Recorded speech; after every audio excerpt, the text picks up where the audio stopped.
Hello UPSC aspirants, welcome back to another learning video. In our last video lecture, we looked at The Second Coming by W.B. Yeats. If you have not watched our previous video lectures, all the links are provided in the description box given below. So, in today's video, we're going to look at this beautiful poem, Partition by W.H. AUDEN, prescribed in your syllabi. But even before we begin understanding the essence of the poem, let's read the poem line by line together. Well, you can look at the poem here now. So Auden, he begins his poem like this. He says, unbiased at least he was when he arrived on his mission.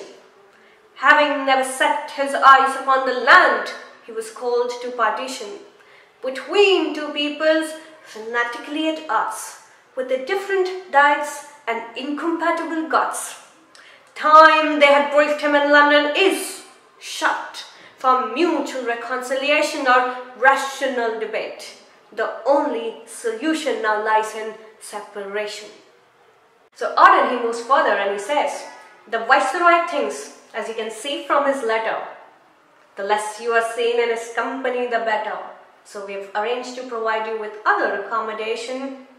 We can give you 4 judges, 2 Muslims and 2 Hindus to consult with, but the final decision must rest with you. Very important thing to notice in this poem. When he says to consult with, it's okay, we can give you 4 judges, 2 Muslims and 2 Hindus, but the final decision must rest with you. So Auden then says, shut up in the lonely mansion with police night and day, patrolling the gardens to keep the assassins away.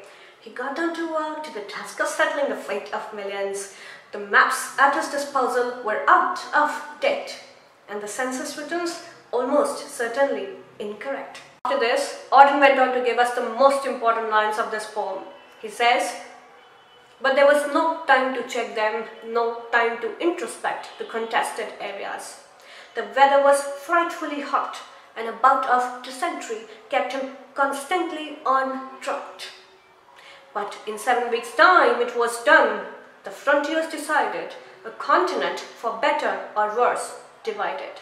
And Auden tells us finally, the next day he sailed to England, where he quickly forgot the case as a good lawyer must. Return he would not, afraid as he told his club that he might get shot. Alright, now let's look at the poem here.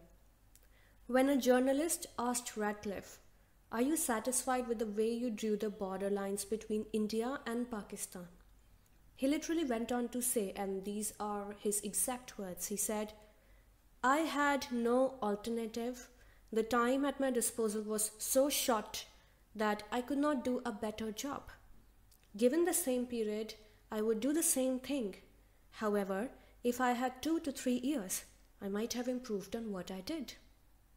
So here, number 1, we realized that Radcliffe was given just 1 month time to execute the job after his arrival in India on July 8, 1947. Now, another important thing, this task became extremely difficult for Radcliffe and his entire team because they were all lawyers by professions with no specialized knowledge needed for the task. They also had no advisors to inform them of the well-established procedures and information needed to draw a boundary. And in his utmost ignorance, he went on to divide the country without any consideration of religious and cultural communities that caused a rift, a great rift between Hindus and Muslims. Now, if we look at the lines, he says, unbiased at least he was when he arrived on his mission. So we realize that it refers to the fact that he really had no idea about the cultural context of India. And then it says, having never set eyes on this land, he was called to partition. So we understand that you've never been to this land, never been to India. Between two peoples fanatically at odds refers to 2 communities, Hindus and Muslims, with the different diets and incompatible gods. Time they had briefed him in London is short. It's too late for mutual reconciliation or rational debate. The only solution now lies in separation. So Radcliffe was given very little time to finish his work. He was delayed because the provincial assemblies of Punjab and Bengal had to vote for division of the two provinces. Radcliffe was in Shimla when Mountbatten nominated him as the chairman of a boundary commission. And if I have to quote Radcliffe here directly, he went on to say, "It was impossible to undertake the field survey in June because of the heat." These are Radcliffe's words.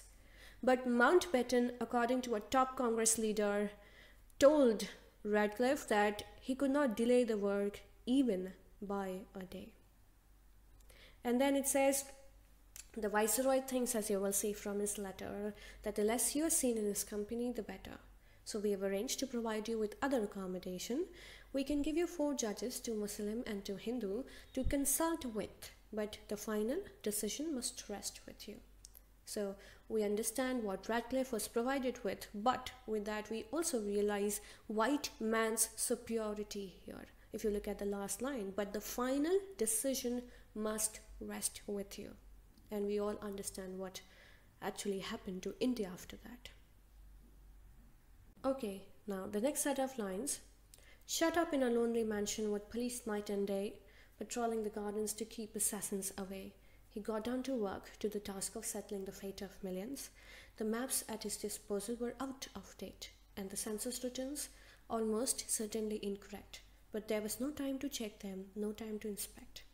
Here we must understand that Radcliffe line created 12 million refugees overnight as Hindus, Muslims and Sikhs stranded on the wrong side of the line began to walk to the newly allocated territory. Pakistan was now an independent Muslim country comprising 2 states, East Pakistan and West Pakistan. They lay 1500 miles apart with India and its Hindu population in between.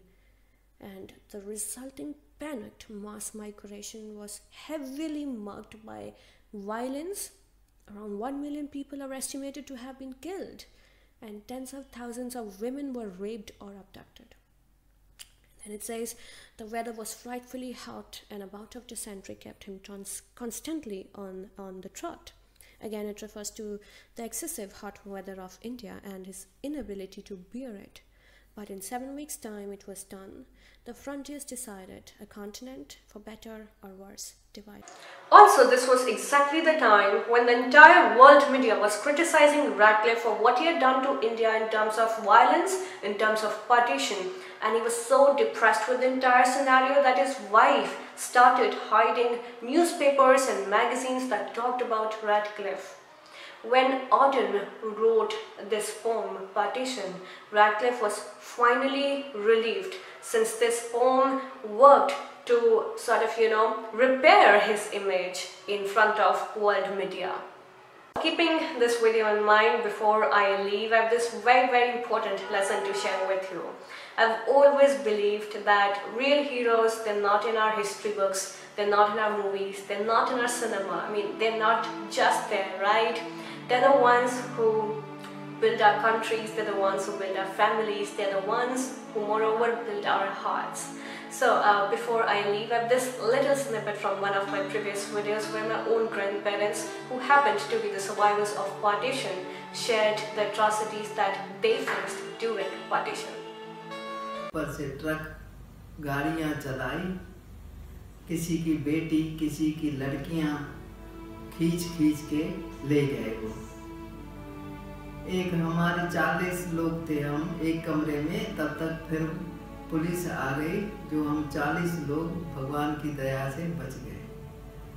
वहाँ से फिर चले हम लोग जहाज पर, तो जहाज पर पानी वाला जो जहाज था, वहाँ हम लोग बैठ गए जब तक उसका टाइम हो गया। वहाँ बैठे तो कोई भी चावल देता था, कोई दाल देता था, कोई रोटी देता था, वो लेके खाते थे। फिर हम लोग जहाज में बैठे। भगवान तो सबका एक है, अल्लाह कहो चाहे भगवान कहो चाहे कृष्ण कहो, जो भी अपने मुंह से कहो, सब एक ही है। So you see how AUDEN's poem here becomes extremely crucial in these moments of crisis. If you feel demotivated today, look at these people with such tremendous courage. let us never forget the power we hold within our hearts. One nation, one heart. Jai Hind.